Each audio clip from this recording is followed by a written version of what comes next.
En la próxima hora, un gran tema nacional será sometido al juicio de la opinión. Tendremos un fiscal y un defensor. Ustedes darán el veredicto. Modera Claudia Cano. ¿Qué tal? Muy buenas noches, bienvenidos. Gracias por acompañarnos. Estamos en Veredicto, el programa de los grandes debates a nivel nacional que se transmite aquí por el Canal 1. Aunque pareciera que el país se ha acostumbrado a recibir golpe tras golpe, no lo es cuando un impacto de estos es perpetrado contra un menor de edad.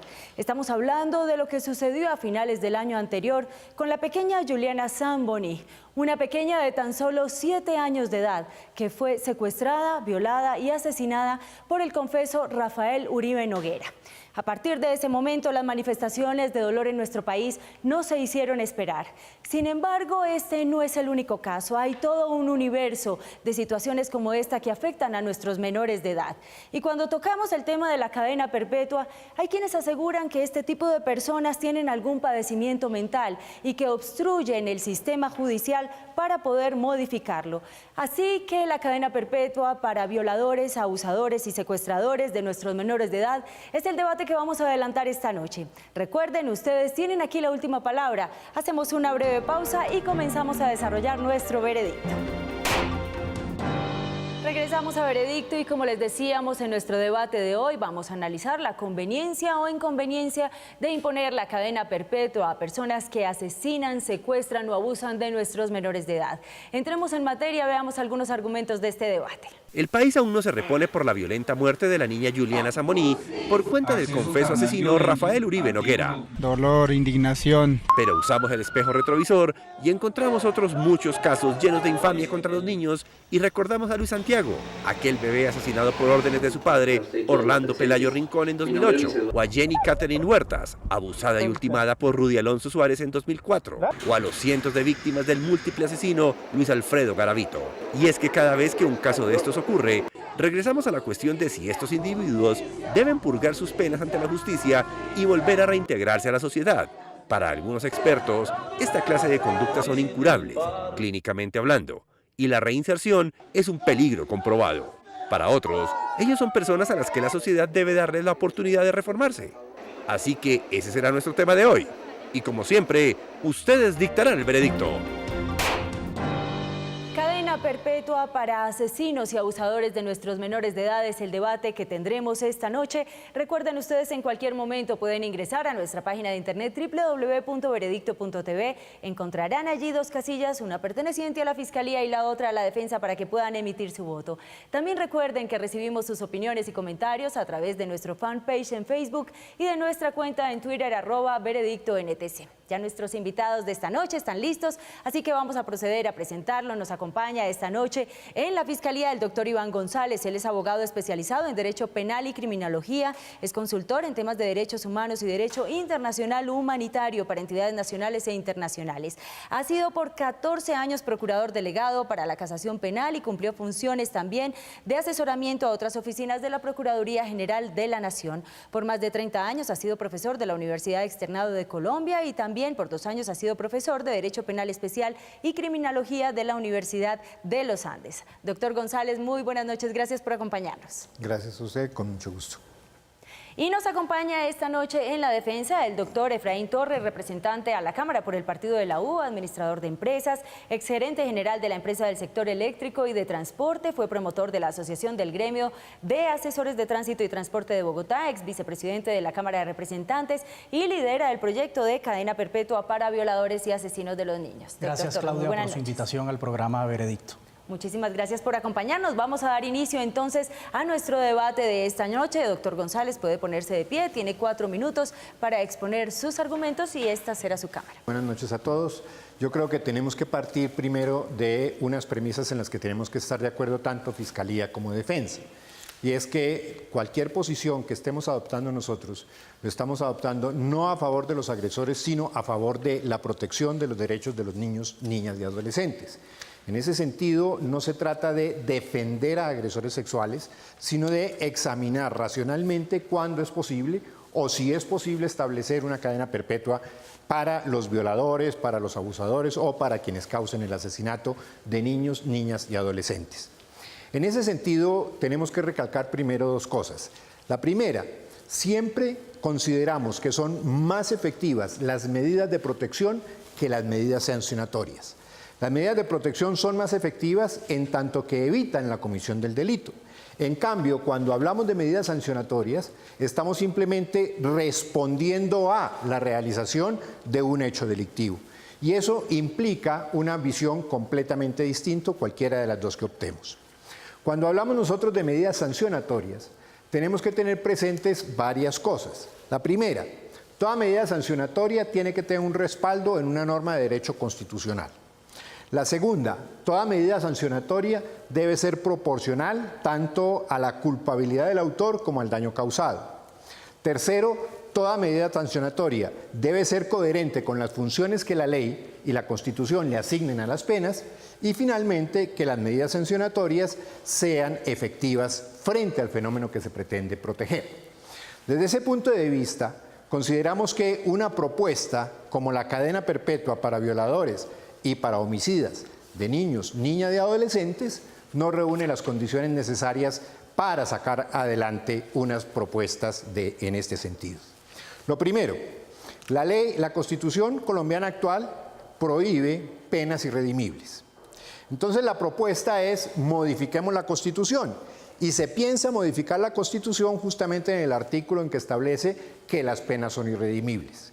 Sin embargo, no es suficiente una reforma de esta naturaleza, porque la Constitución está fundamentada en el principio de la dignidad humana, está fundamentada en una visión antropocéntrica y está fundamentada en la protección de los derechos de las personas, de todos los habitantes del territorio, y eso incluye también los agresores sexuales. Y en ese sentido, entonces, tendríamos nosotros que decir que en relación con la función de la pena, la cadena perpetua no responde a las funciones que constitucionalmente, que legalmente y que en el derecho internacional se han reconocido a las penas y en particular a la pena privativa de la libertad.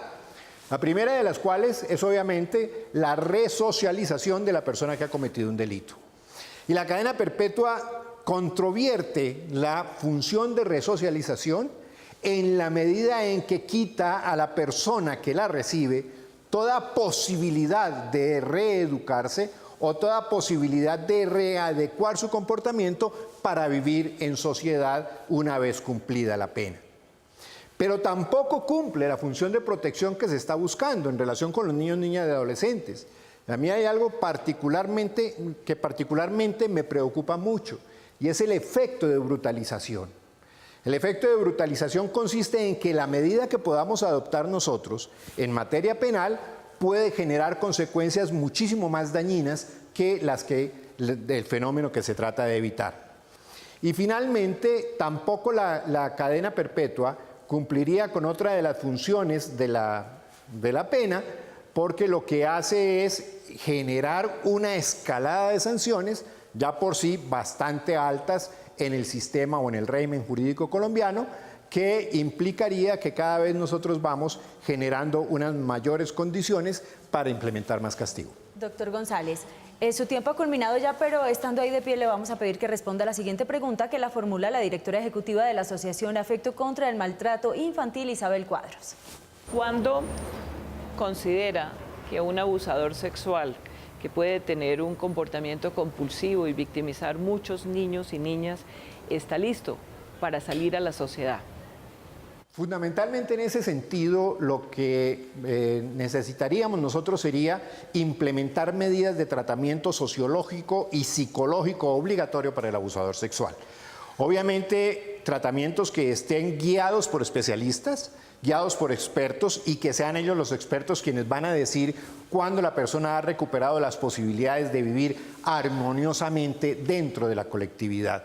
Eso no es un tema que pueda definir la ley anteriormente o de forma anticipada, sino que corresponderá a los expertos, una vez realizado el tratamiento y de acuerdo con el avance que la persona da en su tratamiento, dictaminar cuándo está en condiciones de reincorporarse a la sociedad. Doctor González, muchas gracias. Puede tomar asiento. Vamos a invitar a su testigo a pasar aquí al estrado para que contribuya con sus argumentos. Se trata del señor Ricardo Antonio Cita, abogado especializado en instituciones jurídico-penales de la Universidad Nacional. Tiene una maestría de la Universidad Javeriana en Derecho en Filosofía. En el Ministerio de Justicia es coordinador del proyecto Fortalecimiento y Seguimiento de la Política Penitenciaria y es profesor de Derecho Procesal Penal de la Universidad Nacional. Doctor Cita, buenas noches. Gracias por acompañarnos. Gracias a ustedes por la invitación. Vamos a comenzar con el interrogatorio, señor González. Gracias, Claudia. Doctor Ricardo, la primera pregunta que quiero hacerle en relación con el tema es: ¿cuál es la situación actual de la legislación colombiana en relación con los delitos contra niños, niñas y adolescentes? Colombia ha tenido desde el 2000, desde el nuevo Código Penal, un endurecimiento muy fuerte de la legislación penal en materia sexual. Uno puede establecer algunos criterios de cuáles han sido estas manifestaciones en relación con esta situación. En materia procesal, por ejemplo, las personas a partir del 2006, las personas procesadas y condenadas por agresiones sexuales en contra de los niños, niñas y adolescentes no pueden acceder a beneficios judiciales como la libertad condicional, la prisión domiciliaria, tampoco pueden pedir la sustitución de sus condenas. De la misma manera, se ha modificado desde el 2007 la forma en que se cuenta la prescripción de la acción penal para los niños, niñas y adolescentes. En Colombia hay una regla especial que obliga a que los delitos prescriben cuando a partir del conteo el niño víctima cumple la mayoría de edad, y en ese sentido, a partir de ahí se cuentan 20 años de eso. De la misma manera, en materia de los delitos y de las penas, ¿qué ha ocurrido? Ha habido alrededor de 8 o 9 leyes reformando el Código Penal durante estos 15 años, en el 2001, en el 2002, en el 2004, en el 2007, en el 2009, si no estoy mal en el 2011 también, y en el 2014, aumentando las penas de los delitos sexuales, modificando algunos criterios de interpretación de los mismos. Y finalmente podemos entonces en ese sentido decir que hay un régimen bastante endurecido en relación con los responsables de los delitos a los que estamos haciendo referencia. Doctor Ricardo, otra pregunta. ¿Qué tan efectivo ha sido el incremento de las penas en materia de delitos sexuales y qué tan efectiva puede ser la institución de la cadena perpetua para este tipo de delitos? Uno podría responder esa pregunta a partir de dos tipos de criterios. El primer criterio es efectividad contados en la reducción de la frecuencia de la comisión delictiva, es decir, que no vuelvan a suceder estos delitos en sociedad. Y el segundo es en reducción de los índices de impunidad, es decir, que a partir de determinadas reformas hay un mayor número de procesamientos y de administración de justicia. La prisión perpetua, si se analiza desde este punto de vista, hay que tener en consideración que está atacando o está interviniendo sobre el último eslabón de una cadena de instancias judiciales e institucionales, que es la adscripción de la responsabilidad. En ese sentido, uno puede decir lo siguiente: primero, no es confiable, cierto, certero, que la prisión perpetua reduzca los índices de comisión delictiva, y en la medida en que es una medida en el último eslabón de la criminalidad, es decir, en el momento de la sanción, muy poco efecto tiene al momento del procesamiento. ¿Por qué? Los datos que se han revisado en la literatura especializada de algunos contextos en donde existen penas lo suficientemente fuertes y disuasorias como la prisión perpetua y la pena de muerte concluyen que hay elementos que hacen que estas no sean lo suficientemente efectivas al momento de disuadir la comisión criminal. Uno, porque hay que tener en cuenta también la experiencia del sujeto criminal. En ocasiones las personas con mayor experiencia, es decir, que tienen un récord de haber cometido exitosamente delitos, no son muy susceptibles a ser condicionados por este video. Y finalmente, uno de los supuestos de la disuasión cuando son muy duros es que hay un conocimiento efectivo de todo lo que significa cometer un delito, y se ha demostrado en algunos estudios que hay un gran esfuerzo por conocer la ley, pero hay muy poco esfuerzo por conocer la efectividad de la imposición de las sanciones. Y en la medida en que hay una discordancia entre estos dos momentos del conocimiento de una persona, hacen que se reduzcan los efectos disuasorios, que es el principal argumento frente al que se fundamenta este punto. Doctorcita, muchas gracias. Le voy a pedir que conserve ahí su puesto porque nosotros vamos a hacer una breve pausa comercial y regresamos para escuchar el contrainterrogatorio por parte de la defensa. Ya volvemos. Estamos de regreso recordándoles que nos encontramos en el segmento de la Fiscalía y llegó el momento para el contrainterrogatorio por parte de la defensa, doctor Torres. Yo le quiero hacer una pregunta puntual. ¿Por qué el año 2016 el monstruo de la Cerrita, que violó, que asesinó a decenas de niños, le dieron el beneficio de casa por cárcel? Y además el IMPEC no se certificó que tuviera un brazalete y pudo salir de su casa en Barranquilla hasta Riohacha, La Guajira, y él mismo aceptó que podía violar y asesinar a más niños. ¿Qué tiene usted que decir sobre este tema?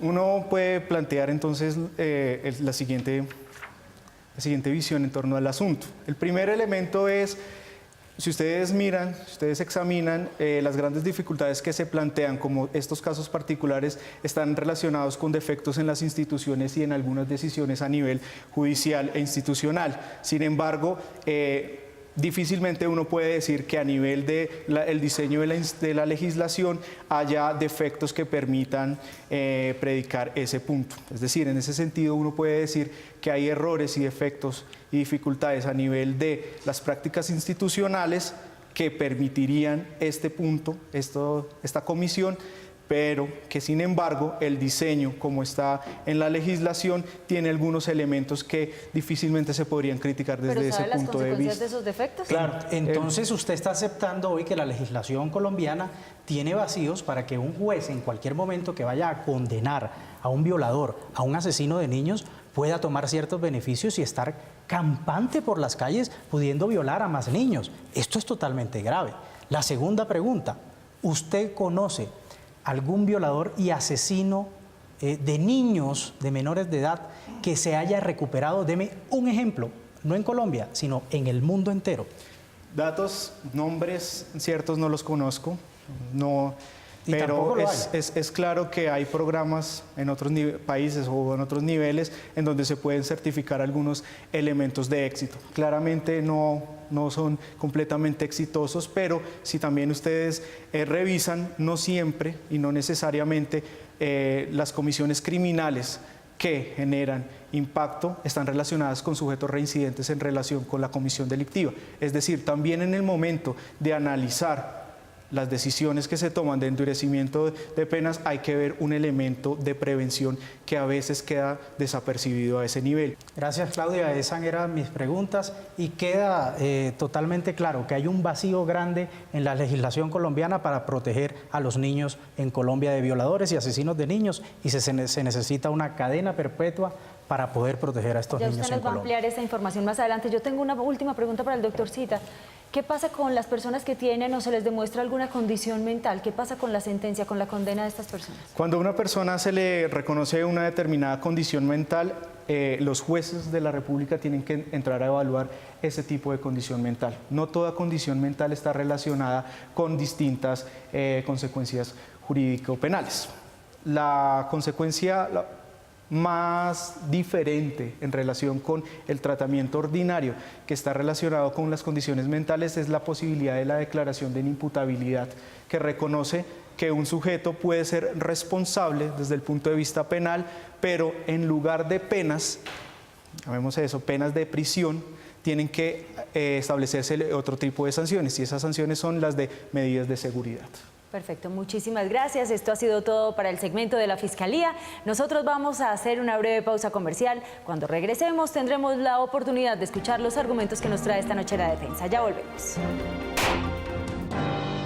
Regresamos a Veredicto, ya ustedes escucharon los argumentos de la Fiscalía. Recuerden, en cualquier momento ustedes pueden ingresar a nuestra página de internet www.veredicto.tv, allí emitir su voto a favor de la Fiscalía o de la defensa. Vamos a escuchar entonces de inmediato los argumentos que nos trae esta noche el doctor Torres. Tiene 4 minutos. Yo creo que la cadena perpetua es totalmente necesaria para proteger a los niños, a esas personas que se meten, que violan, que asesinan, este tipo de sádicos, de violadores que se meten con nuestros niños en Colombia, necesitan ser apartados de la sociedad. Yo creo que este tipo de personas que se meten con los niños son aberrantes totalmente, este tipo de delitos. Yo creo que el monstruo de la Sierrita, un ejemplo que lo tenemos en nuestra sociedad, que se violó de una cárcel, se voló de la casa por cárcel que le dio una juez en la ciudad de Barranquilla, que llegó hasta la ciudad de Riohacha. No podemos permitir este tipo de casos. El caso de Garavito, el caso de Rafael Uribe, que pasó hace poco en la localidad de Chapinero, que mató a una niña de 7 años, a Juliana. Yo creo que no podemos seguir permitiendo este tipo de casos. Otros casos, como pasó en la localidad de San Cristóbal, donde un primo de una niña, de una menor de 3 años, violó a esta niña y sencillamente le van a poner pues 12 años de cárcel, porque hoy la legislación, el Código Penal da entre 12 y 20 años de cárcel con todos los beneficios que da y tiene la oportunidad y tiene las puertas abiertas la justicia hoy en Colombia. 60 niños diarios, no solamente es el caso de Juliana, hoy en Colombia 60 niños son violados y asesinados. Yo creo que hay que imponer unas condenas altas, porque creo que ningún tipo de estas personas se recuperan. Y yo creo que la Fiscalía no se ha leído el proyecto de acto legislativo que yo he presentado 2 veces en el Congreso de la República. El acto legislativo lo que pretende es cambiar el artículo 34 e imponer cadena perpetua revisable. ¿Qué quiere decir esto? Le estoy dando la oportunidad al gobierno nacional de seguir con el mismo principio que la condena, la cárcel es para resocializar al reo. Le estoy dando la oportunidad al gobierno nacional que pueda resocializar a esta persona. Pero no solamente este es el proyecto que venimos manejando en el Congreso de la República. Es una política integral donde se citó a un debate de control político a la Fiscalía, se citó al ICBF, se citó a Medicina Legal, y estamos trabajando también en un banco de ADN para que todos los colombianos en medicina legal tengan el ADN y poder identificar a ese violador.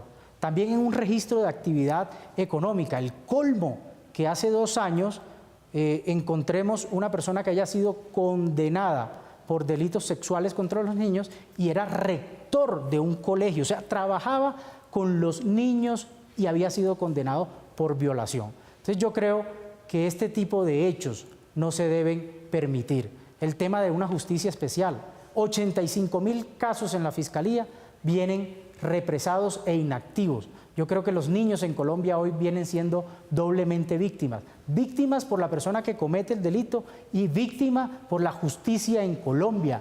Ni siquiera hoy está operando el sistema de acompañamiento de un psicólogo, un psiquiatra para poder interrogar a estos niños. Pero este es un sistema que se le debe dar una solución integral, una política integral, donde la cadena perpetua juega un papel totalmente importante para disuadir a ese delincuente, a ese niño que se meten, que violan a los niños en Colombia. Doctor Torres, tal como ocurrió en el segmento de la Fiscalía, tenemos para usted preparada la siguiente pregunta y la formula el abogado y profesor de la Universidad del Rosario, Francisco Bernate. Yo quisiera preguntarle si la solución para evitar este tipo de hechos es la cadena perpetua o incluso la pena de muerte. Porque en países que tienen establecida la prisión permanente o incluso la pena capital, este tipo de sucesos, lejos de disminuir, se siguen presentando día a día? ¿Qué aporta la cadena perpetua o la pena de muerte? ¿Se busca realmente prevenir este tipo de hechos o esto es simplemente populismo punitivo? Yo creo que sí, esto va a ayudar en un gran porcentaje. Cadena perpetua para violadores y asesinos de niños nos da garantía de que este tipo de delincuentes no estén por las calles. Y además se le da la oportunidad al gobierno, al Estado, para que durante 30 años intenten resocializar a este tipo de personas. Y si realmente un equipo científico demuestra que se haya resocializado, ahí sí, que salga a las calles a convivir con los demás ciudadanos. pero no lo creo. Creo que este tipo de personas no se resocializan, por eso deben haber cadena perpetua para violadores y asesinos de niños. Muchísimas gracias, lo invito a tomar asiento. Vamos a invitar entonces a su testigo a pasar aquí al estrado. Se trata del doctor Wilson Quimbayo, abogado de la Universidad Simón Bolívar de Barranquilla, especialista en Derecho Público de la Universidad Externado, tiene estudios en Gobierno y Gestión Pública y Territorios y una maestría en Derecho Internacional del Instituto Superior de Economía y Derecho de España. Hay quienes dicen que aquí ya tenemos en nuestro país casi que la cadena perpetua con condenas hasta por 60 años. Bueno, en Colombia la pena máxima que puede tener una persona es de 60 años. Sin embargo, existen penas altas para los delitos contra los niños y niñas en Colombia, es cierto. Pero la justicia en Colombia ha venido otorgando una serie de beneficios y subrogados penales a esos delincuentes. Te doy un ejemplo sencillo. La sentencia P718 de 2015 de la Corte Constitucional de Colombia dijo que los derechos del reo infractor son superiores a los derechos del niño.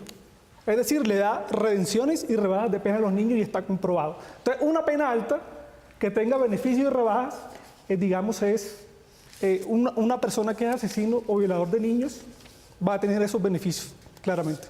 Vamos a comenzar con el interrogatorio por parte de la defensa, doctor Torres.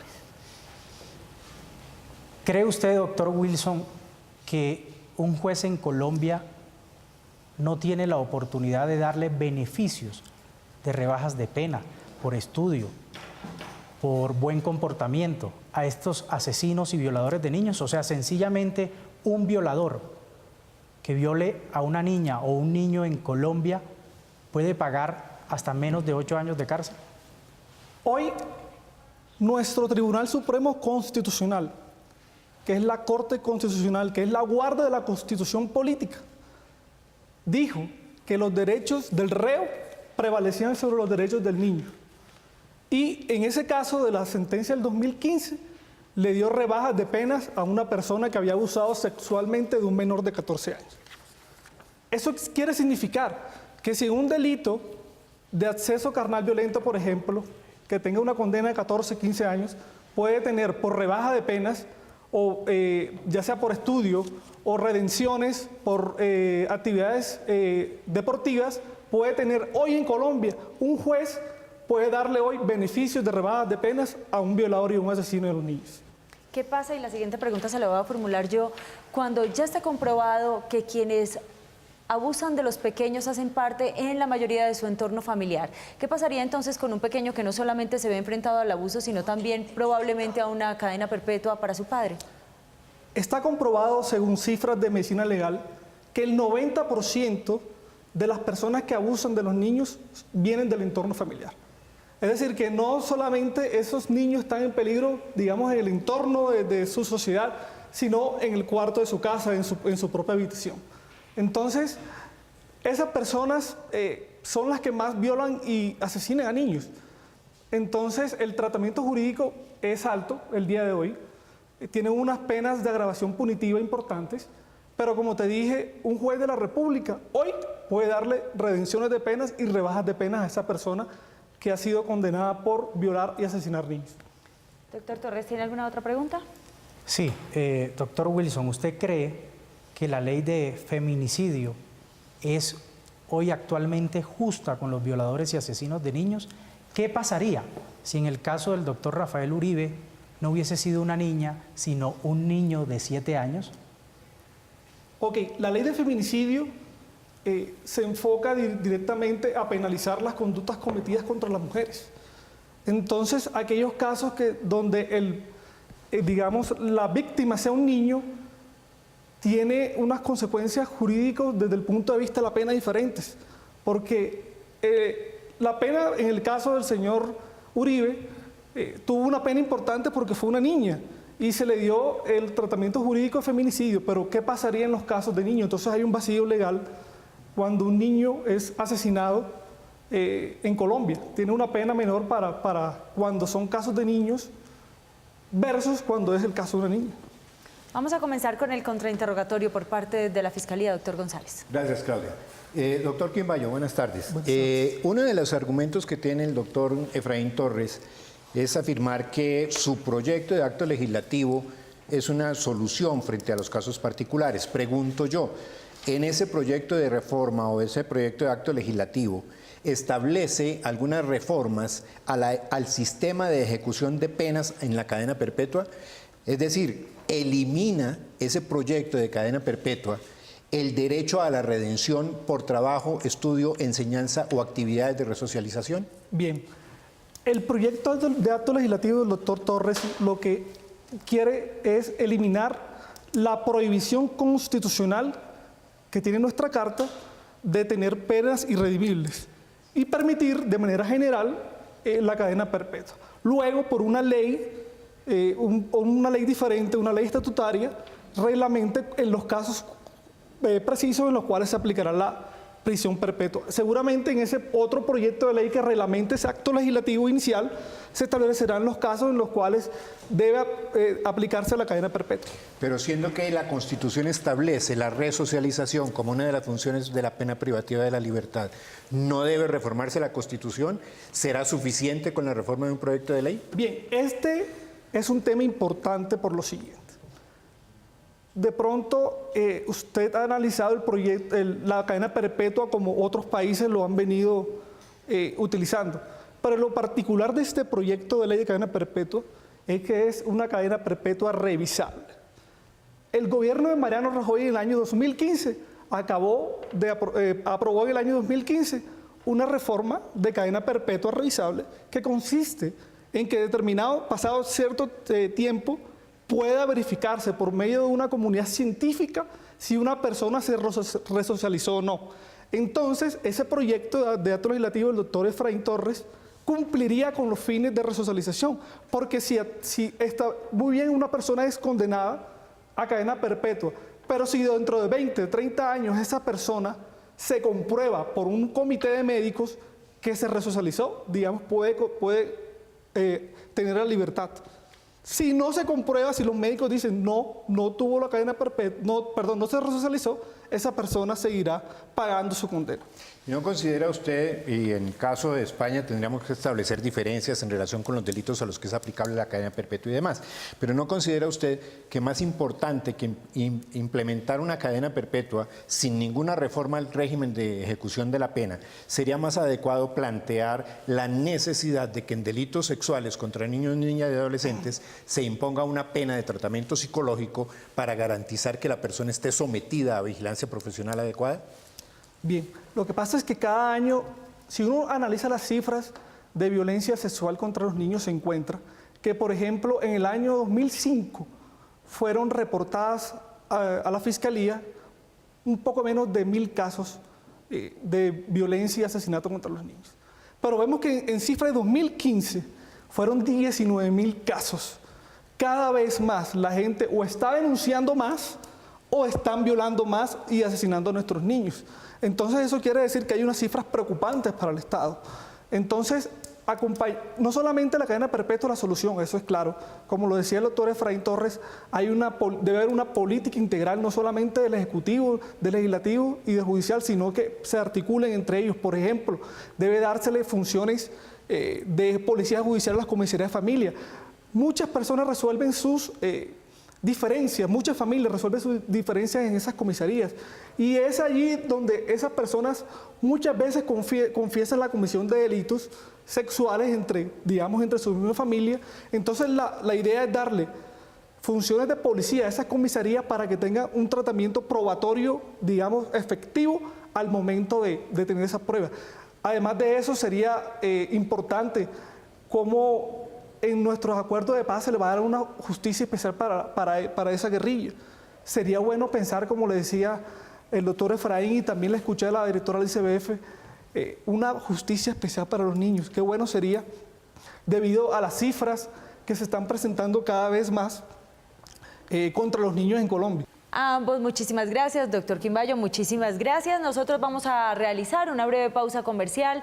Regresamos en minutos con los alegatos de conclusión. Recuerden que ustedes en cualquier momento pueden ingresar a nuestra página de internet www.veredicto.tv y encontrar allí la casilla de la Fiscalía o de la Defensa para emitir su voto. Ya volvemos. Regresamos a Veredicto. Ya ustedes han conocido los argumentos de ambas partes. Damos inicio ahora a los alegatos de conclusión. Comenzamos con la Fiscalía, doctor González. Gracias, Claudia. Bueno, yo creo que del debate podemos sacar varias conclusiones que me parecen muy claras. La primera de ellas y es que la legislación colombiana tiene suficientes medidas de protección. Quizás casos como el que hizo referencia el doctor Efraín Torres son casos que se han regido antes de la prohibición de conceder beneficios, entre ellos prisión domiciliaria, a los ofensores. Pero hoy en día ya tenemos esa prohibición. Segundo, no es verdad que las penas por delitos sexuales sean solamente entre 12 y 20 años. Tenemos penas que ya van hasta 35 años y en algunos casos particulares, incluso en relación con, por ejemplo, trata de seres humanos relacionados con menores de edad, las penas son muchísimo más elevadas. La tercera, la cadena perpetua me parece que no es suficiente, debería estar siempre la pena acompañada de una medida de tratamiento psicológico y sociológico que permita realmente una efectividad en la pena correspondiente. Cuarto, no es verdad que la Corte Constitucional haya dicho que los derechos del ofensor están por encima de los derechos del niño. Lo que hace la Corte Constitucional es una ponderación entre garantías y garantías de ejecución de la pena y los derechos y las formas de protección que se deben dar a los niños. Y finalmente, yo creo que si efectivamente con las cifras de medicina legal, una de las fuentes primordiales de delitos contra niñas, niños y adolescentes viene de las familias, lo que tenemos es que robustecer los círculos de confianza dentro de las familias. Es decir, que los padres no dejen a los menores de edad al cuidado de cualquier persona, sino que los círculos de confianza sean restringidos de tal manera que se deje al cuidado de los menores de edad personas responsables, personas que no vayan a atentar contra sus derechos. Muchísimas gracias. Alegatos de conclusión para la defensa, doctor Torres. Bueno, para concluir ya este debate, yo sigo en mi tesis que apoyo la cadena perpetua para estos asesinos, violadores sádicos que se meten con nuestros niños en Colombia. Ellos deben ser apartados de la sociedad, pero el proyecto de cadena perpetua revisable va a seguir siendo presentado ahora en marzo en el Congreso de la República, conjuntamente con un referendo que viene siendo apoyado por un grupo de ciudadanos. Vamos a darle la oportunidad al Congreso de la República para ver si de una vez por todas le dicen sí a la cadena perpetua para violadores y asesinos de niños. Esta pena es una pena revisable y le vamos a dar también la oportunidad al Gobierno Nacional para que se comprometa a que puedan resocializar a través de tratamientos psicológicos, psiquiátricos a este tipo de violadores. Pero creo que no lo va a lograr. Si a los 30 años, pues el gobierno demuestra que estos tipos han sido resocializados, pues que salgan a las calles con algún tipo de cuidado o de monitoreo. Pero no solamente es el tema de la cadena perpetua. Nosotros venimos trabajando para buscar otros mecanismos, el banco de datos de ADN para inmediatamente coger al violador, coger la muestra del ADN y poder identificar inmediatamente a ese violador, darle funciones de policía judicial a las comisarías de familia, también tener un registro de personas que hayan sido condenadas para delitos sexuales contra los niños en Colombia y no trabajen en una guardería, no sean rectores del colegio. Esta es una política totalmente integral, pero sigo convencido que la cadena perpetua es totalmente indispensable. Sigo convencido que la legislación en Colombia sigue siendo blanda, que hay beneficios. En el año 2015, la Corte Constitucional emitió una sentencia de tutela dándole prelación a la dignidad humana del reo y dejando aparte la dignidad y los derechos del niño. Esto fue un abogado que metió esta tutela para defender a una persona que violó a una niña y este juez dijo que este delincuente asesino que se metió con una niña tenía los mismos derechos que cualquier otro violador. Muchísimas gracias. Ya las partes no hablarán más, pero nos quedan solo unos minutos para que usted nos deje conocer si comparte la opinión de la Fiscalía o de la Defensa. ¿Cómo? Ingresando a nuestra página de internet www.veredicto.tv y emitiendo allí su voto. Regresamos para conocer su veredicto. Estamos de regreso. Cadena perpetua para asesinos, violadores y secuestradores de niños es el debate que hemos tenido esta noche y ustedes a través de nuestra página de internet han votado lo siguiente. Este es su veredicto. Gana la Fiscalía, doctor Iván González, con un 62%. La defensa, doctor Efraín Torres, obtuvo un 38%. Doctor Iván González, usted ha asumido esta noche el papel de la Fiscalía y nuestros televidentes le han dado la razón. ¿Cómo asume este veredicto? Bueno, pues de forma muy satisfactoria, porque creo que más allá del fervor ciudadano, lo que tenemos es que buscar medidas que efectivamente funcionen en relación con la protección de los niños, niñas y adolescentes, medidas que estén amparadas por dos criterios. Primero, racionalidad y segundo, por la efectividad de la protección. A los testigos, muchas gracias por habernos acompañado. De igual manera, a la cabeza de la Fiscalía, de la Defensa, por este interesante debate. A ustedes, nuestros televidentes, por ser parte activa. Recuerden nuestra cita próximo lunes, 10 y 15 de la noche, cuando tendremos para ustedes otro tema de actualidad y que finalmente nos den su veredicto. ¡Feliz noche!